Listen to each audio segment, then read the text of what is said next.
Good afternoon. We're going to do things a little bit differently here today, so I'll introduce myself. I'm Governor Gary Herbert, and an opportunity for me to address the state and to the media and the people of Utah. And I'll take that opportunity in just a few minutes. But before I start, I'd like to have introduced Dr. Angela Dunn, who will give her report today, and she'll be doing this through our Zoom technology. So, Dr. Dunn, I'm assuming you're there somewhere, and we'll turn the time to you. I am here. Thank you so much, Governor. So, good afternoon. First, we'll start with the numbers. We are at 18,784 cases of COVID identified in Utah. That's an increase of 484 from yesterday. We've tested over 300,000 Utahns for COVID-19, an increase of 2,462 from yesterday. A total of 1,256 Utahns have been hospitalized for COVID from the start of this response. 167 are currently hospitalized due to COVID. Unfortunately, we still have 163 deaths due to COVID in Utah. That is the same as yesterday. Our 7-day rolling average of new cases every day is 487. And the 7-day rolling average of percent positivity is now at 9.8%.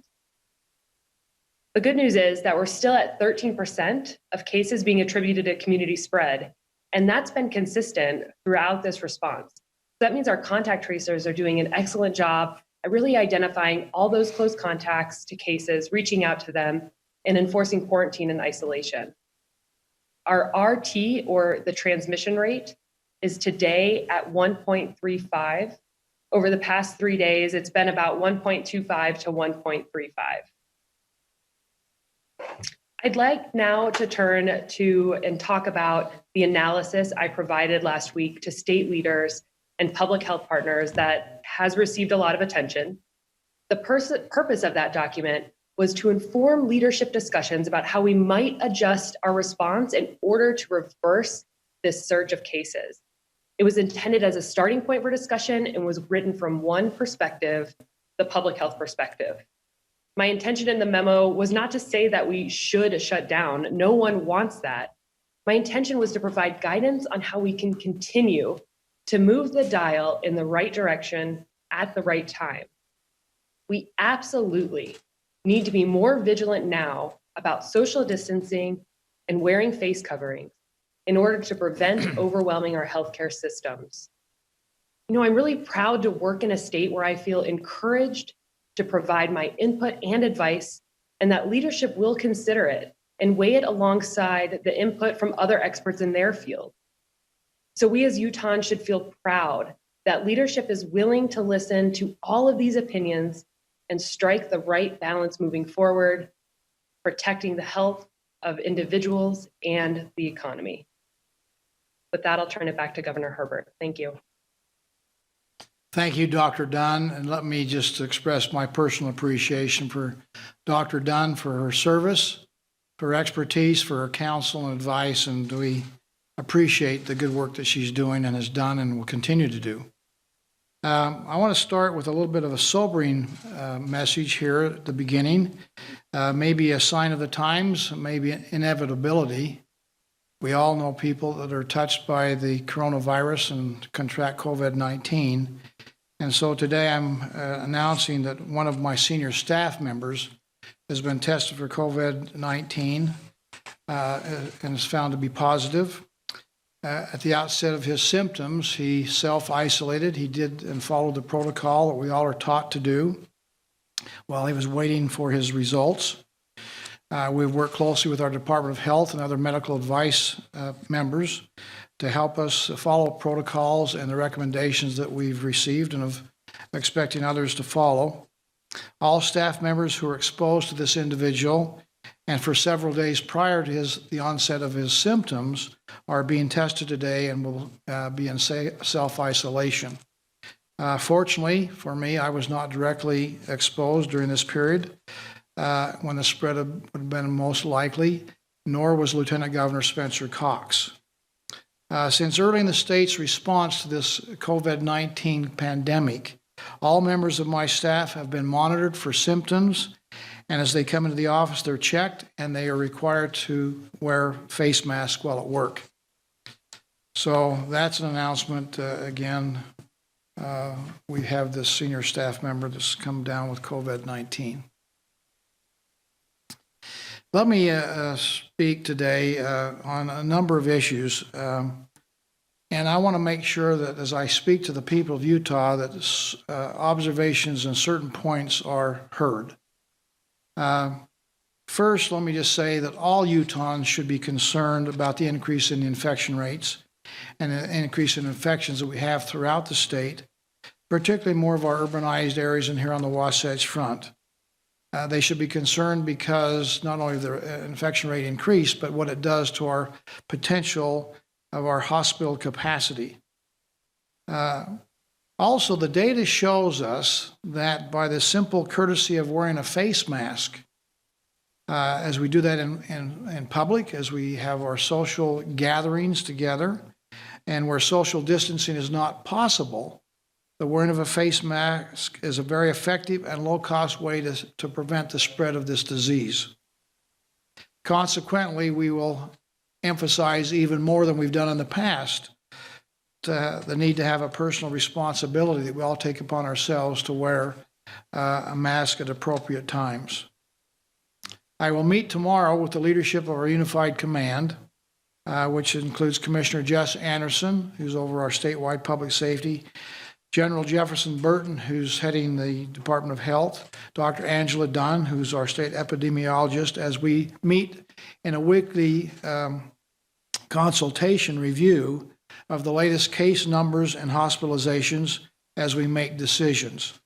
As part of this meeting, we will also review, which has been mentioned in the press, and I've received just today, a copy of the request from Salt Lake County asking about making mask covering wearing a mandatory requirement. There is a process that we have in place. That process is for local government leaders, if they have a desire to make some adjustment to the current rules, regulations, the classifications that we have in this pandemic, that they work with their local health departments and work with our state health department to make that request. And if the data shows it, we've said we will in fact grant the request. We will meet tomorrow, but I can tell you, I'll emphasize to you once again that I'm a local control person. I believe that those closest to the people are in that local government arena and know what's best for them and their community at large. And so I would expect that if the data shows, proves out, the request we have from the county mayor and their council now, we've got a combined request that's come today, and with their health department's concurrence, the Salt Lake County Health Department, we will grant their request for them to be able to make it a mandatory requirement to wear a face mask in Salt Lake County.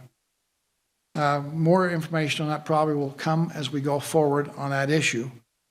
We also want to emphasize that we're taking measures certainly to work with our economic needs. As we've said from the very beginning, we have a balanced approach here in the state of Utah. We've not said it's one versus the other. It's not just the health versus the economy or the economy versus the health of the people. It's in combination of working for the best interest to protect lives and livelihoods. I appreciate the fact that we have an effort being made, and we'll talk more about this in a minute, from our chambers of commerce, are talking about a stay safe so that we can stay open approach. And clearly that's our effort, and what we'd like to emphasize that we should have that as all of our goals. Let's stay safe, we can keep the economy open and still protect lives. So let me just give some elaboration on those observations that I've mentioned here and some areas that I want to emphasize today. From the beginning, we've talked about the need to manage the risk. There is no way to eliminate entirely all the risks that we have in society. Certainly not during this pandemic with the COVID-19 coronavirus. We've taken a balanced approach, as I've said, to see what we can do to accomplish both its really trying to thread the needle on an issue that there's not a lot of information that we had to begin with. And even although we're gaining more information now, still there's a lot of conflicting stories and conflicting recommendations and conflicting science out there. At this time, we mourn the loss of those who've lost lives. And it's an unfortunate reality of what's taken place during this pandemic. We also mourn the loss of jobs, that people are suffering because of a lack of economic opportunity. But I would hasten to add that because of the willingness of the people of Utah and others to, in fact, follow good common sense counsel, Utah has the lowest mortality rate and the second lowest unemployment rate in the nation today. So what we've done, although imperfect, has certainly in comparison been pretty good. But we still have a lot of room for improvement, and we're concerned about this increase in infections and why it's happening, and the hospitalization increasing, and the deaths that will occur if we don't, in fact, stem this tide of increased infection rate. I've met with state hospital leadership last week. I talked this morning with Dr. Mark Harrison from Intermountain Healthcare. We're getting their input, and we certainly have an understanding of their concern of this concern that they have of overwhelming the healthcare system. When we started out with this pandemic in early mid-March of this year, we said our first goal and objective was to make sure that we keep the control of the infection rate so that we did not overwhelm the healthcare system. And we've done, up until recently, a very good job of that. That's why we've had good outcomes. But the concern we have, and the hospital people are concerned, as we have increasing infection rates, more and more people go to the hospital. And it's not just a matter of the bed space that they're occupying, it's also the personnel that need to be there to treat them when they're in the hospital. When you're in an ICU unit, you need more, better qualified personnel. And we have a limitation more on personnel than we have on bed space. So that's a concern that I share. Angela Dunn has talked about that in her memo. We've talked to healthcare professionals, those who run our healthcare systems. That's a concern for them, and certainly should be a concern for all of us. So we are monitoring very closely to make sure that we do not overwhelm our healthcare system, and that capacity does not become a problem for us going forward in the future. We've used phased guidelines to guide the restrictions that we have throughout the state that Utahns are expected to follow. And we've always talked about our response in terms of a dial, not an on-off switch. Sometimes that gets confusing. I think with Dr. Dunn, when she talked about we want to shut down the economy completely, that was a misstatement. It's even when we've had at the very beginning, we've never shut down the economy completely. And we don't plan to shut down the economy now. We have a dial approach, which is gradually opening up the opportunity for the economy to grow and expand. And if we need to, we can dial it back, but it will be slow, methodical, based on data and with the balance of health and livelihood combined. So again, I think we need to remember that approach as one of gradual, incremental adjustment. As I mentioned earlier, in our original plea was to stay safe and stay home. That was our first iteration.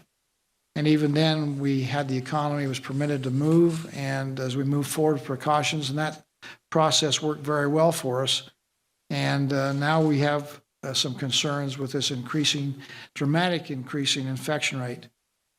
I know it's been a little confusing with our guidance as we relax restrictions. Our personal responsibility should not loosen as we eliminate restrictions. In fact, our personal responsibility, if anything, should be dialed up. We should be more concerned as we interact with each other more commonly, as we've done in the past, making sure that we are washing our hands, using appropriate sanitation, social distancing, and where that's not possible, we should be wearing a facial covering. Facial masks are an important aspect of personal responsibility. And I don't mean just in personal responsibility looking out for yourself. I mean taking personal responsibility for those who are around you. and especially those around you who are of high risk.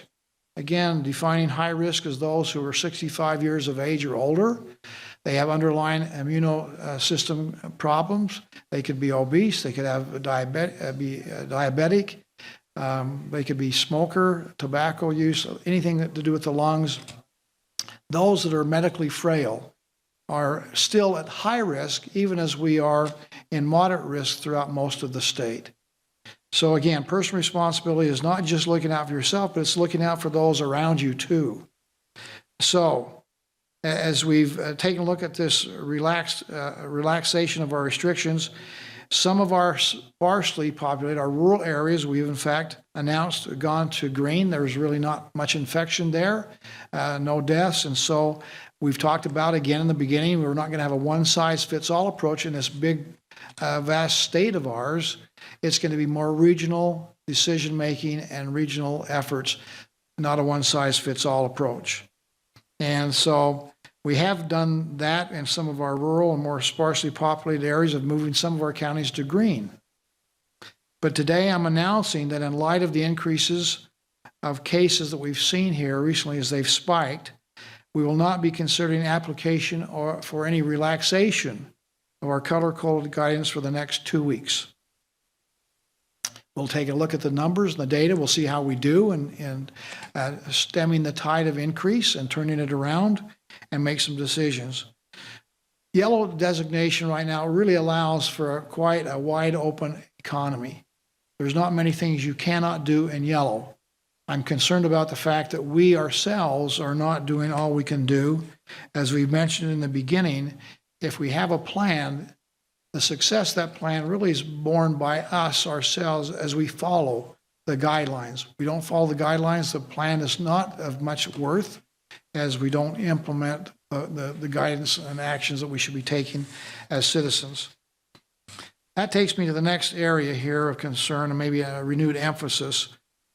We have a recent study by the National Academy of Sciences which indicates that airborne transmission is the dominant path through which the spreading of the coronavirus occurs. Droplets, whether when you're speaking, talking, singing, coughing, sneezing. We've all probably seen the slow motion videos of somebody sneezing, how many droplets come out and shoot out at very fast and rapid speeds, covering many feet of area and linger in the air for other people to pick up.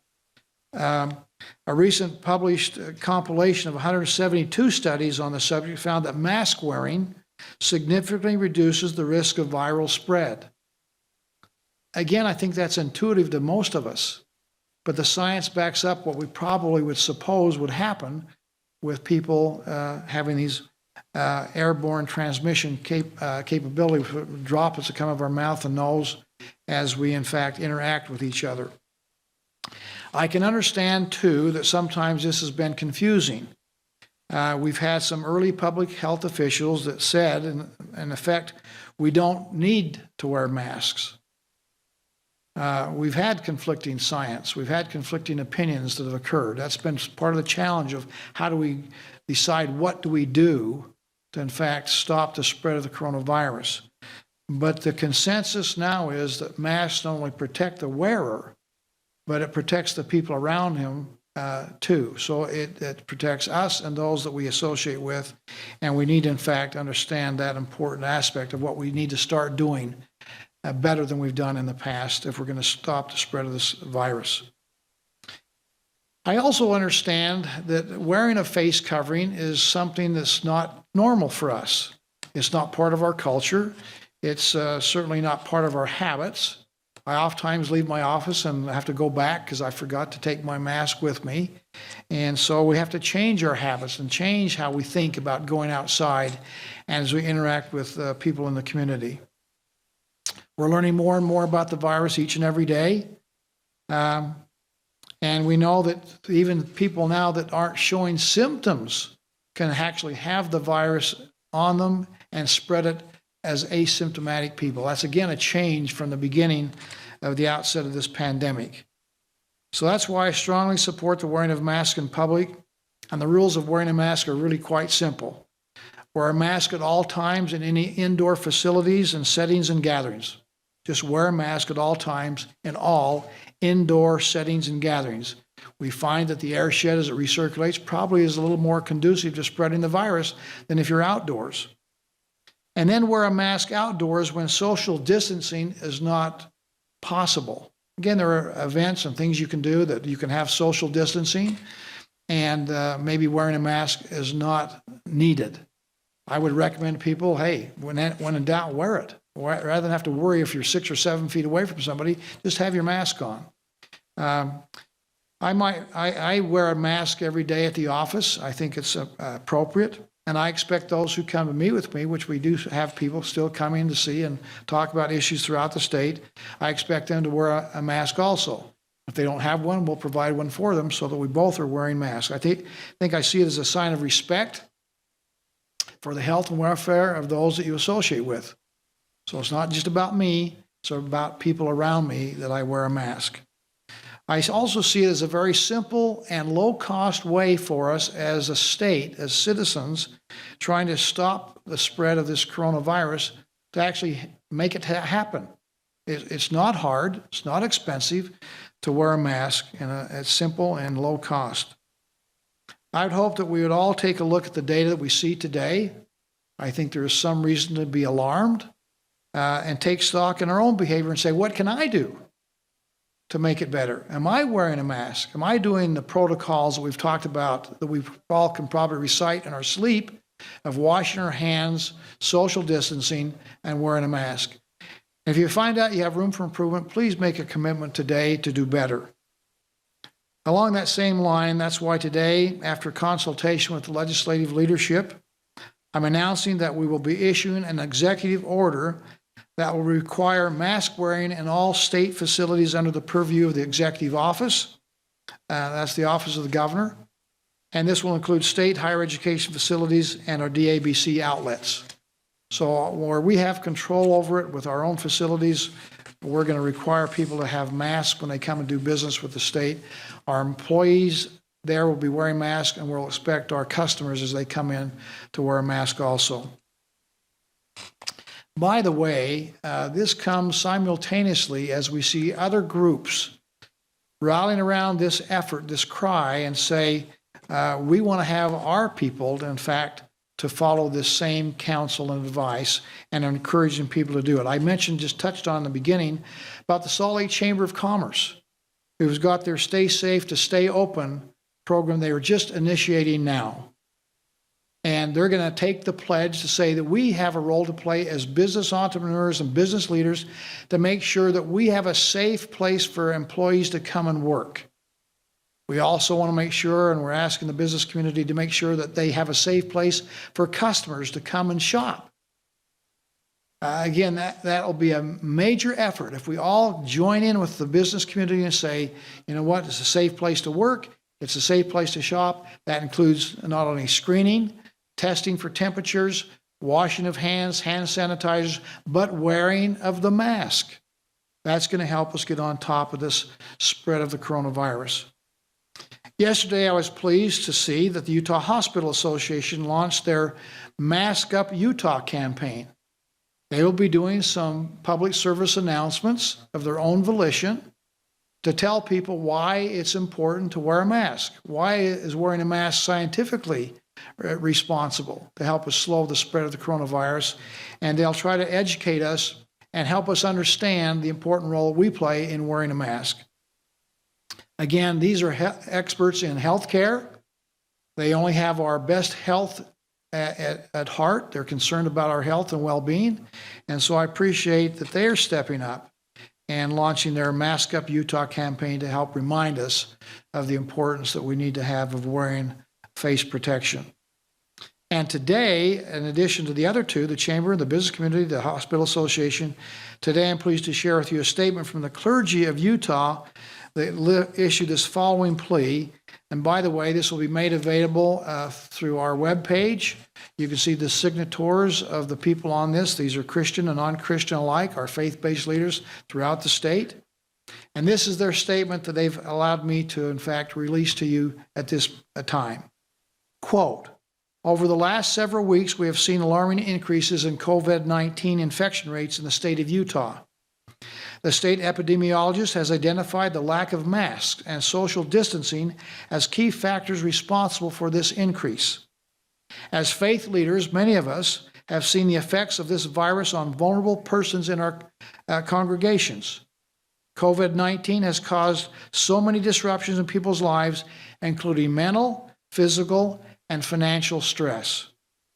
We, the undersigned faith community leaders, appeal to people of faith all over the state to wear masks and practice physical distancing, sacrificing a small measure of comfort for the sake of saving lives. We recall that the greatest commandment is to love God, and the second is like unto it, to love one's neighbor as oneself. One cannot claim to love one's neighbor while deliberately putting them at risk. We pray for the end of this devastating pandemic. However, the reality is that our actions must accompany those prayers. Please join with us in continuing to take action to prevent the further spread of the pandemic by wearing masks in public and maintaining physical distancing. And it's signed by many, many faith leaders throughout the state. And I appreciate their willingness to step up and ask their followers and people of faith to act along with their faith and prayers to change their actions, to start wearing the mask and practice social distancing and proper protocol and hygiene. I also know that we've had some issues, probably that, again, I call them issues of communication, and particularly with our multicultural communities. The communities of color, they've been disproportionately impacted by this coronavirus. That should cause us all concern. It certainly causes me concern. I appreciate the efforts we've made so far in the state. We've had coronavirus materials, for example, translated into 22 different languages besides English. So there's been an effort there, but we need to improve that effort and increase the outreach. And so in that vein, tomorrow, here, we will host our first all-Spanish news conference and look forward to making those a part of our ongoing communications in addition to the simultaneous translation that we're already doing. This will be a concentrated effort that comes out of our COVID-19 subcommittee and our multicultural committees to try to make sure that they are understanding and we find out why they are having a higher rate of incidence than other parts of our state. By the way, with this will be in Spanish, our Latino Hispanic population in Utah is around 13 to 14% of our population. So it's not insignificant. So I'm grateful that we're going to be doing this all Spanish news conference tomorrow and an outreach to those people in particular. I've mentioned this also, but we can't emphasize this enough. The need to protect those who find themselves in that high-risk category. I've mentioned already, if you're over 65, if you have underlying conditions, if you're part of the medically frail, this is still high-risk territory for you. We've called it moderate risk, low risk, with yellow is the designation, but for them, it's still red. And we not only need to make sure that they are extra cautious themselves, take on that personal responsibility for their own well-being, but for those whose responsibility is to take care of them, that associate with them, that are around them, they need to be extra careful too. Those are the people that are most vulnerable. We see the high rates of incidence in those who are over 65. 70% of those who die are over 65. 90% of those who die in Utah are over 65 and have underlying conditions that make them more susceptible to more severe reaction to COVID-19. So again, I can't overemphasize the need for us to protect those who are most vulnerable. Communications is always a challenge. It's probably one of the toughest things in life. And we want to make sure that as we move forward here, that we broaden, we clarify, we diversify, we make sure that people have the ability to understand and then hopefully act on that informed information they have to improve better behavior. As we wrap things up along that same vein, I'd like to say a few words about our decision-making process. Sometimes people wonder how this all comes about as we do this. It's not something that we just pull out of the sky. There's a lot of thought that goes into it. We have the best and brightest minds in the state to help inform us. The data that gives us information, the recommendations that come from very smart people like Dr. Dunn and others, and from all sides of the community. It's not just the health side, but it is the economic side. It's the education side. It's those in rural Utah. It's those in urban Utah. We need to get the advice and opinions and concerns from all aspects of our state. I'd like to say a few words on this decision-making process, and that's in my mind a little bit because some out there misrepresented the role and work of our COVID-19 task force. Why, I don't know. It could be for political reasons, because of ignorance. I don't exactly know why. But I want to make everybody clear about this group, the COVID-19 task force.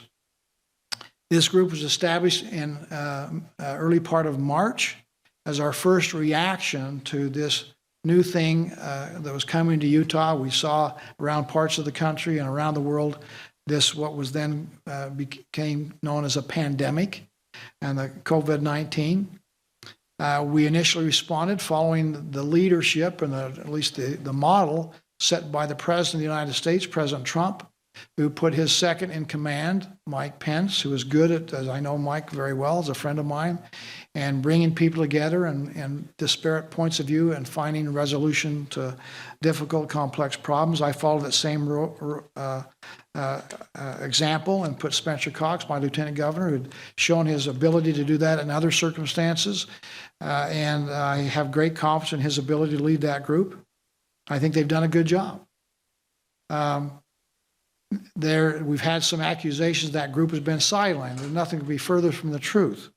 They've done some really dramatic, important work. For example, the plan that we're following, the Utah Leads Together plan, which is the first in the nation, the most comprehensive written plan in America, came from that group, the COVID-19 task force.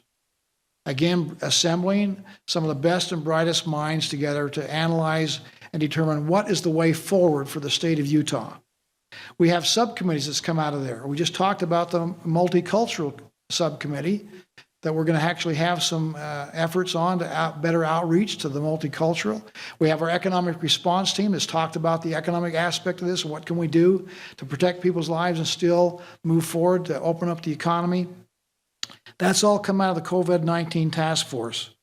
But as we've had this thing become more acute and needs change as we've evolved, as we've gone through this process, we found that you can't get a committee to come together as often as you would need to. Once or twice a week is not enough, with the demands being placed upon our state and our health departments and others to help us stem the spread of the COVID virus. So in that vein, we've in fact, since March 26th, the latter part of March, we in fact had the emergency situation occur where we stood up a level 1 unified command. So our emergency decisions and the work being done at that level under the direction of Commissioner Jess Anderson, who's our public safety commissioner for the state of Utah, General Jefferson Burton, who's taken over the responsibility of directing the Department of Health, as well as others. These members of the task force were critical in establishing this unified command. They helped this to happen. Now we meet on a daily basis. We review the data, we review the recommendations that come in from all quarters, including the task force, to make sure we have an informed and coordinated response on this issue. They meet every day.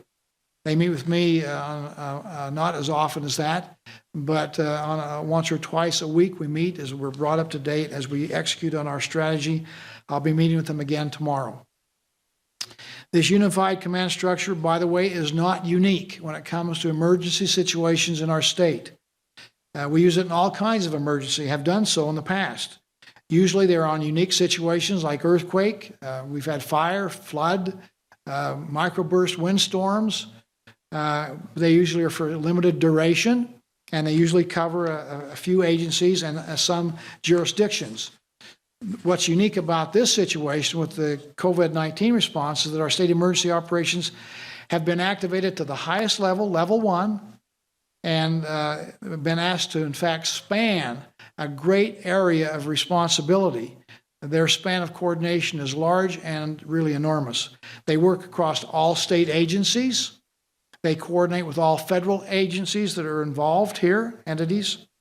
They consult with the recently formed legislature committee, which was started by the legislature, called the Public Health and Economic Emergency Commission, which has a major role to play now with the legislature's input. They work with the COVID-19 task force still, continually, and its several subcommittees. And they work closely with our 13 regional health departments. There's been no standing down of effort by the state. In fact, there's been an increased and concentrated effort by this uniform command, where we're bringing everybody together, including the task force, which started the whole thing. So we're working very hard and working together to unify our efforts to make sure we're all pulling in the same direction. In spite of criticism we have on all sides of this issue, we're doing pretty well. Perspectives from the Utah Department of Health is a key component. Again, Dr. Angela Dunn, you hear on a regular basis. She meets with us on a regular basis. But other perspectives are important, as I've mentioned, our education, our multicultural communities, our mental health perspectives, our economic perspectives, a wide variety of people that want to weigh in, and we want to hear what they have to say. We've had other issues that come along, along with the challenge we've had an earthquake, and about 1,500 aftershocks, that we have to, in fact, deal with the local communities. We've had recent protests. We have people disrupting our way of life, and that's a challenge for us as a state and local communities to deal with that at the same time, simultaneously. We've had 2 unprecedented special sessions, which we've had to deal with, and it makes it a little bit tough for us all to get together at the same time with all the responsibilities and demands that we have. So I can tell you, this effort that we've had by our unified command has been a godsend for us to intensify our efforts and unify our efforts to come together on solutions of how we, in fact, address the spread of the coronavirus.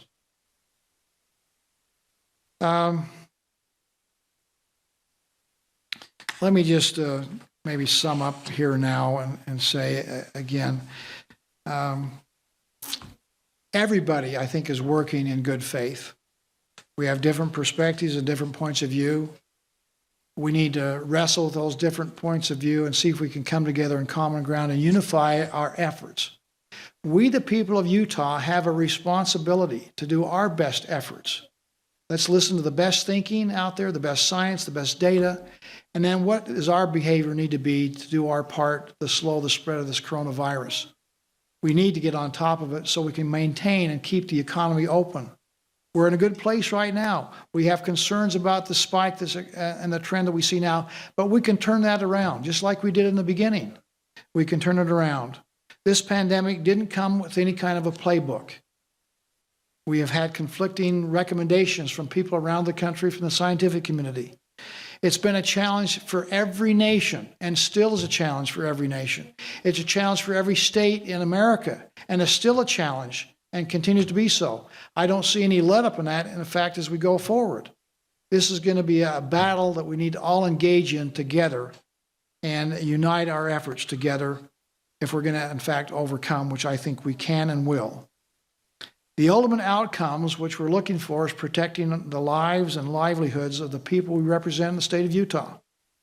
And the good news is the outcomes we have heretofore are still among the best in the nation.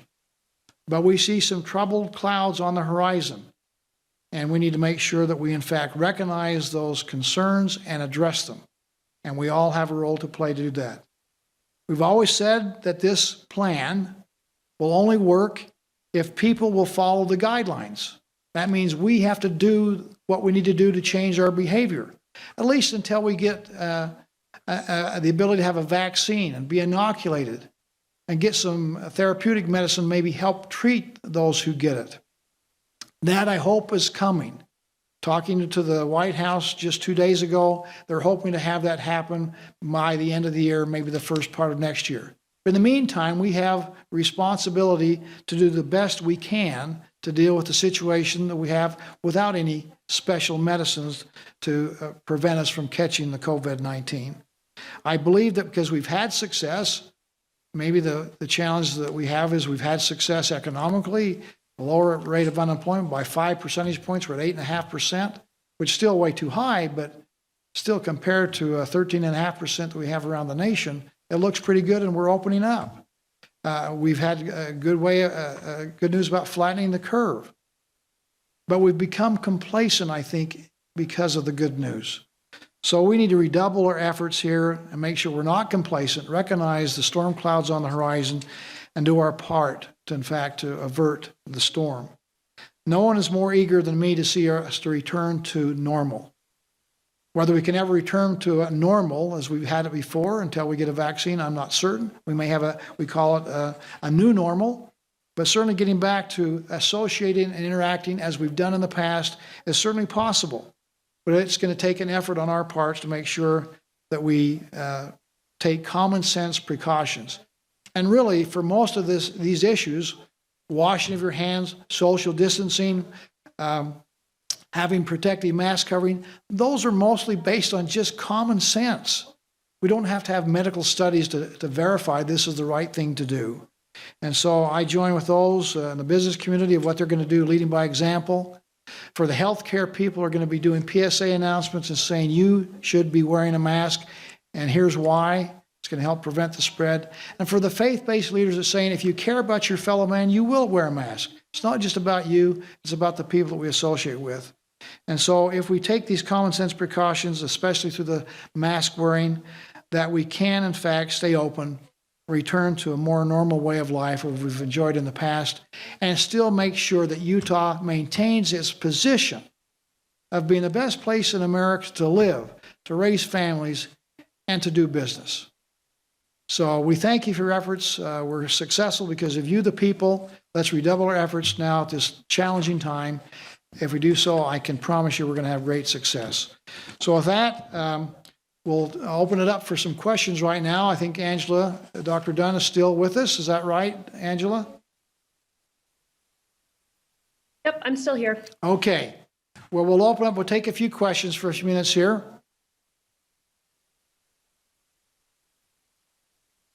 Yeah, Governor, Ben Winslow from Fox 13. You say that you're inclined to grant Salt Lake County's request to mandate face coverings if the data is there, and you continue to urge people to wear them, and you've mandated it now in state-run facilities. So why not just mandate it statewide, like other states are doing right now? Well, I don't want to predict the future. Like Yogi Berra, I hate to make predictions about the future. And it's a little uncertain. I will wait and see. There's a process that I really am committed to, so that every area of the state is treated the same.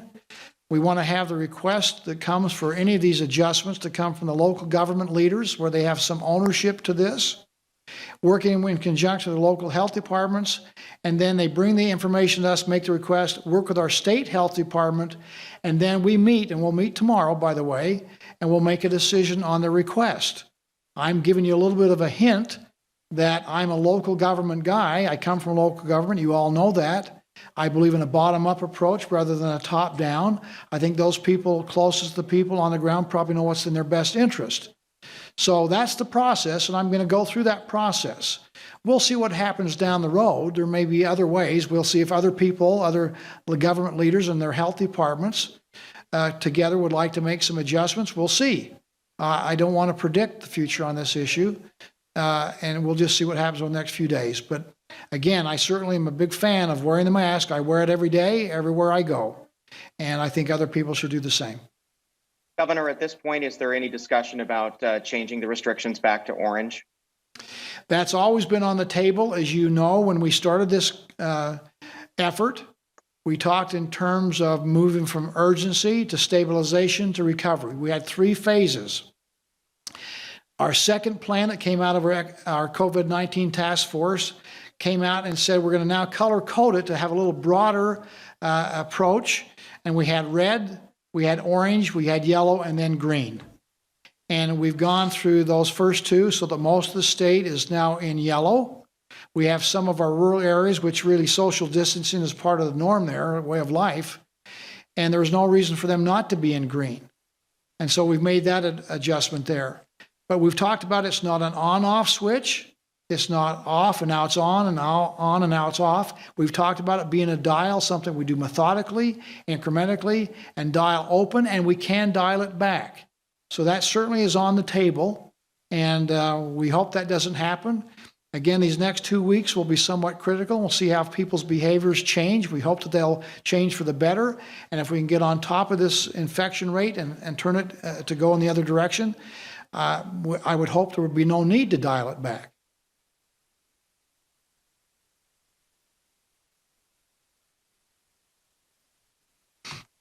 Governor, hi, Sean Means from the Salt Lake Tribune. Your fellow governors in New York, New Jersey, and Connecticut today issued a travel advisory saying that people from 9 different states where infection rates have gone up recently will have to sit in a 2-week quarantine before they can enter those states. Utah is on that list. Does that speak to what's working and what's not working with Utah's policy right now? Well, for most of the time, what's working has been working. Again, I will compare our infection rates, our mortality rates, our economic expansion to New York anytime. That doesn't mean that we should put our head in the sand and ignore the red flag warning of increased infection rates. We're concerned about it. I expect everybody in the state should be concerned about it. If New York is concerned about it, that's good too. We're concerned about what has happened in New York, and we certainly have had a lot of people who have said, I'm not going to go there because of their high infection rates, and their mortality rates are 4 or 5 times higher than they are here in Utah. That being said, it's just an indication of concern, and we share that concern. So we're addressing that. We're, in fact, going to ramp up our efforts and lengthen our strides and put more emphasis on what we should be doing with common sense behavior. And I think the people of Utah will respond. I trust the people of Utah. They're good people. They understand what needs to happen here for us to stop the spread of this coronavirus and to make sure that we protect people's lives, particularly those who are most vulnerable amongst us in our society, as well as keeping the economy open so we don't have problems that creates on the other side. It really is a balanced approach, and we're going to continue to take that kind of an approach. And I think we'll find success down the road as well as, if not better than any state in America. Thank you. Hi, Sonia Hudson with KWR. This is a question for Dr. Dunn. Is it a concern to you that the free testing sites in Salt Lake County are going to be shutting down for the next 2 weeks? Do you have any idea, how many people rely on that type of testing because it's free? Reaction to those sites shutting down. Yeah, so we're working directly with the Salt Lake County Health Department to understand how we can better support them to make sure that all the communities have access to testing moving forward. So it really is going to be a balance between state and locals and the capacity of our laboratories to ensure that testing continues. I agree. I think it's really important that these communities continue to have access to these tests. We know there's even a bigger demand for getting testing statewide than there has been in a while. And so we want to keep those options open so that those who need a COVID test can get one as quick as possible. So we're working through those issues with Salt Lake County now. So what are some of the options on the table for helping them? Is it helping them get more supplies, better coordination with the state lab? Yeah, absolutely. The first thing is supplies. And so we're making sure that we're utilizing our resources in the most effective way possible. We have given them an increased number of testing kits so that they can continue conducting them. And then it's going to be about improving the efficiency of the actual specimen collection process. And that's where we're at now, is trying to figure that out. And what are other options for people who would have wanted to utilize that, and they needed it to be, they really needed the free aspect of it. What are their options and where can they go? So COVID testing is free for everybody. The CARES Act mandates that. So they can actually go to any of the testing sites, and you can find those testing sites on coronavirus.utah.gov. And there shouldn't be, or there won't be, any out-of-pocket expense for getting a COVID-19 test. Thank you. Sure.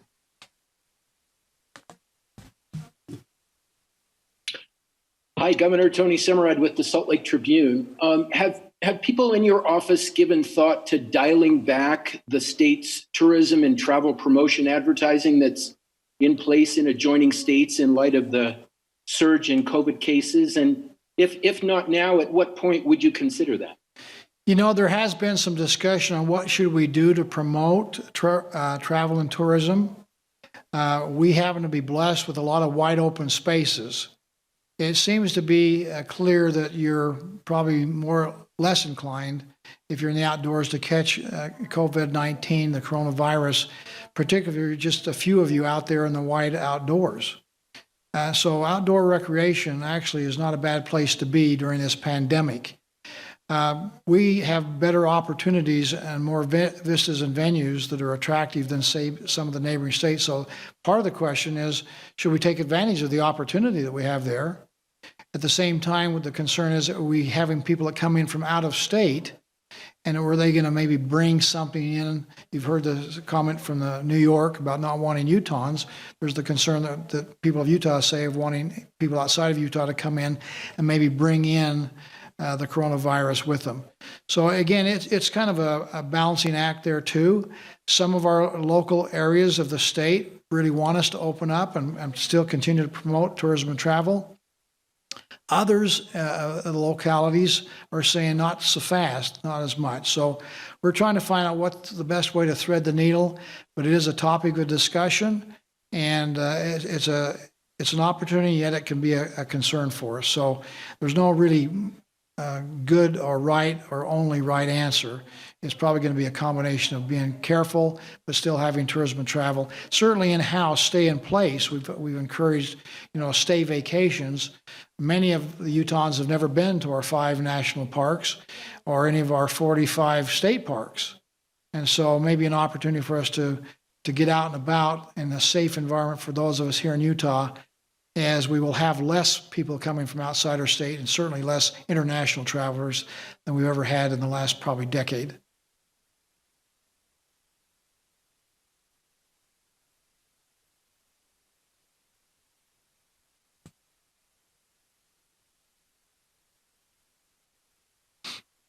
Have we got somebody coming up?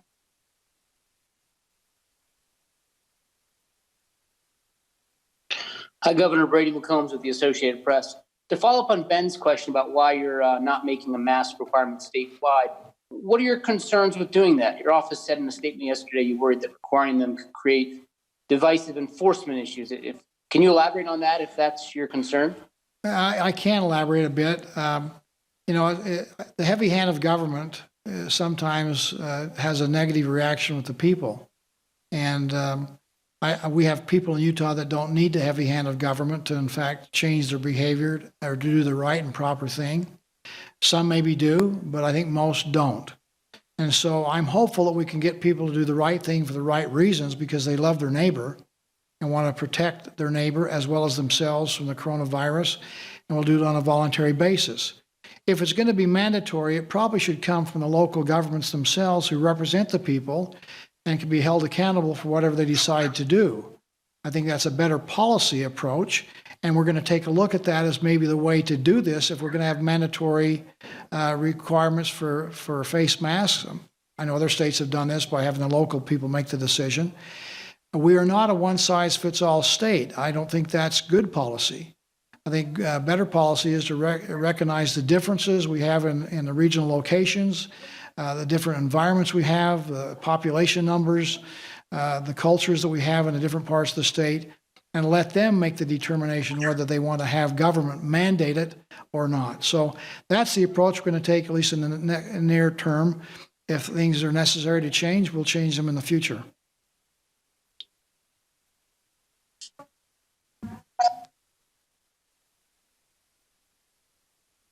Thank you so much. And Governor, this is Chris Street with Central News.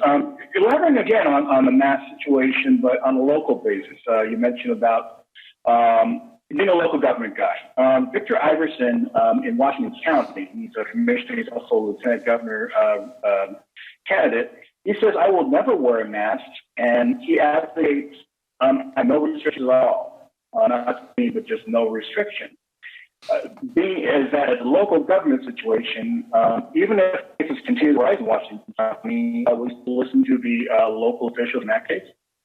You broke up a little bit. I think I understand that we have a county commissioner down in St. George area, Washington County, that says he'll never wear a mask. We have others like that have said the same thing. I don't know that that's a very defensible position, certainly in light of what we hear from our healthcare providers, what we hear from the business community, what we hear today from our faith-based leaders. And if you love your neighbor, you probably ought to do what you can to, in fact, protect your neighbor. And wearing a mask is, in fact, a good protection. Overwhelmingly, the studies are showing us that wearing a mask helps not only protect our own selves from the coronavirus, but helps us to not spread if we might not be symptomatic. We may be asymptomatic, but we still carry the virus. So it's a win-win. Again, people have their ability to follow. Good counsel and recommendations are coming from all sources. And if they reject it, they can be held accountable for that too. But we know that not everybody's in lockstep. I understand that. And that's one county commissioner that's not. We'll take one more question. And in that case, just to follow up, in that case, I defer to someone else as well, but does that mean that you may not listen to the local officials in that case if they advocate for a loosening of restrictions, even when the cases are right? Yeah, again, I'm not getting you quite as clear. If you're saying, does that mean in Washington County that we would have to mandate to Washington County because he doesn't want to have a mask? That's okay. Again, people are held accountable. Elected officials should be making these decisions when you, in fact, use government as the hammer to make people do things. So that aspect is right. And if the people of Washington County think that's the position they want to take as a community and support the fact that we will never wear a mask no matter what, then they will re-elect him to office. If they don't think that's a good position, they'll have somebody else. That's the process. That's how we have elections. So I don't have a problem. Again, whatever his position is, he'll answer the people. If they like it, they'll support him. If they don't, they'll replace him.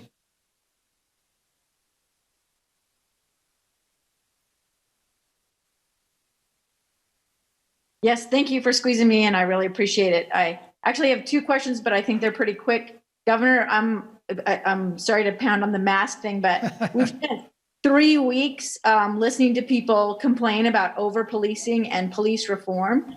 And I just wondered if you had any concerns about once you mandate something or you make it illegal, then who's going to enforce that? And I know there's a county in Oregon that actually had to make an exception for people of color who feel like this is going to just be another target for them when it comes to policing. So I did have that question. And then also, do we have any idea if the protests have had any impact on these increases? Say that last one again, Amy. I didn't hear it.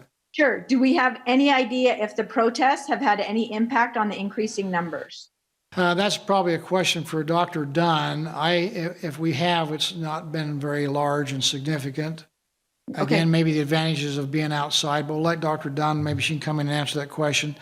The first question was the wearing of masks and the enforcement. Clearly, that's a challenge. Again, I hear the request from Salt Lake County, and it's kind of, we're going to make it a mandate, but will be kind of loosely enforced, and that's probably a good way to go about it. If they're not going to arrest anybody, they say they may find somebody. They'll have people gently try to suggest to, hey, you should be wearing a mask in this place or that place. And I think that's probably just good encouragement. There is an ordinance that says that, and then they will act accordingly. So I don't think we want to have this too draconian, and I don't think anybody intends it to be.